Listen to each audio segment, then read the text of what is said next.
ಹೌದ್ರಿ. ಆಯ್ತು. ಇದು 1ನೇ ತಾರೀಕಿಗೆ ಐತೆ ನೋಡ್ರಿ, ಯಾವ ಬರ್ತಿದ್ ಬರ್ರಿ. ನಿಮ್ಗೆ ನಾ ಜಾಸ್ತಿ ಹೇಳಂಗಿಲ್ಲ.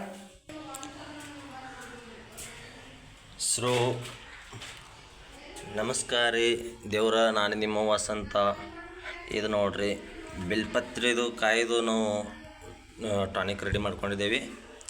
ಇದು 5 kg ಬಿಲ್ಪತ್ರೆ ಕಾಯಿ ತೊಗೊಂಡಿದ್ದೇವೆ. ಅದ್ರೊಳಗಿಂದು ಋಣ ಇರ್ತೈತಲ್ಲ, ಬಿಲ್ಪತ್ರದ ಕಾಯಿದು ಒಳಗಿಂದು ಎಲ್ಲ ಹಣ್ಣು ಕಾಯ್ದು ರಸ ಎಲ್ಲ ಇದು ತೊಗೊಂಡು ಇದಕ್ಕೆ 5 kg ಬೆಲ್ಲ, 5 kg ಬಿಲ್ಪತ್ರೆ ಹಾಕಿದ್ದೀವಿ.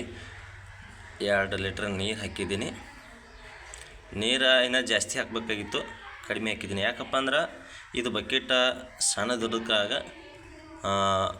ಹೊಲದ ಇಲ್ಲಿ ಡೈರೆಕ್ಟ್ ಇದು ಬಕೆಟ್ ಒಯ್ದು ಹೊಲ್ದಾಗ ಒಯ್ದು ಬ್ಯಾರಲ್ಗೆ ಹಾಕ್ಬೇಕಂತೇಳಿ ಇದಕ್ಕೆ ಸಂಗ್ರಹ ಮಾಡಿ ಇಟ್ಕೊಂಡಿದ್ದೇವೆ. ಅಂದರೆ ಇಲ್ಲೇ ಮನೆಯಲ್ಲಿ ಇಟ್ಕೊಂಡಿದ್ದೀವಿ, ಹಾಕಿ ಇಡೋಕ್ಕೆ ಜಾಗ ಇಲ್ಲ, ಅದಕ್ಕಾಗಿ ಇಷ್ಟೇ ಇಟ್ಟಿದ್ದೀವಿ. ಮುಂದೆ ನಿಮಗೆ ವಿಡಿಯೋ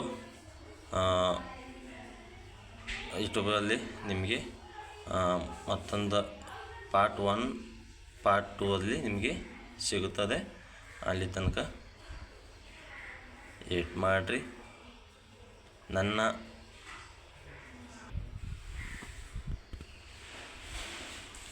ನೋಡಿ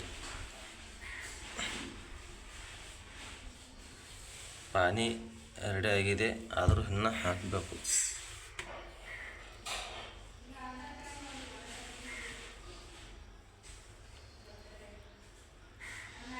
ಈ ಥರ ದ್ರಾವಣ ತಯಾರಾಗ್ತೈತೆ ನೋಡ್ರಿ. ಈಗ ದ್ರಾವಣ ಯಾವ ಥರ ರೆಡಿಯಾಗಿದೆ.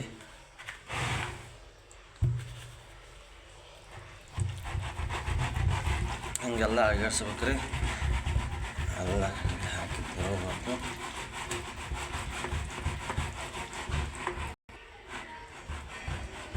ಹಿಂಗೆ ಹಾಕಿ ತೊಗೊಳೋದಕ್ಕೆ ಏನಾಗ್ತಪ್ಪ ಅಂದರೆ ಮತ್ತೆ ಹೊಸ ತಯಾರಾಗ್ತೈತಿ.